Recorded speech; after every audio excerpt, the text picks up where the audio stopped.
מכרי לי רחמייך, מכרי לי רחמי חמר רחמך. אחרימי אותי אל סוכתך, תלי צלמי בחרסי רחמי חמר רחמך.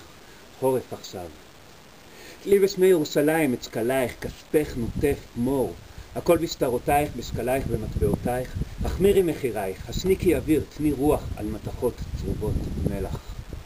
השתיקי את הקור הבא מדרום, תלי חומך על שקלייך, תלי רחמייך לסחה, תני בין עינייך עונותייך. תלי חרס, תלי חמה, שפכי חומך על הגלים, מתי מתכת, פחותי ערך הם קורבנות המיתון. עתי מותנייך אל שמש חדשה, תני בשקל חוכמתך.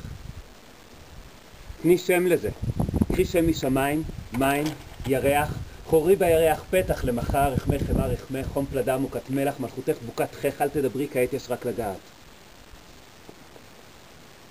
זוהי חלוקת החום הצודקת, המוכתבת לנו כעת, בחלודה המציירת כאן את מפת רחמך.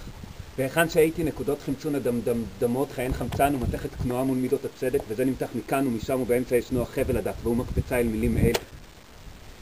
תני לזה שם, הכתיבי בו שינוי ותמורה, תני מחיר נכון לרחמי רחמך, מתכת הוא, רף פלדה מוכה חלודה, רחמי חלודים, דרכייך דרכי בוץ ואבוקות עשן מתאמרות מעליי, שוכחות משמי ציון.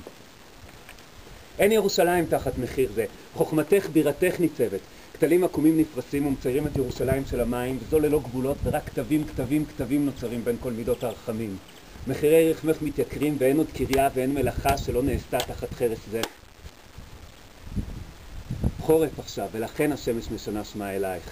היא תולה שמות חדשים ומידות לא מוכרות, ומשמך טובעת את צלמי בחרס השבור במידות רחמך, רחמייך, חומך. תודה.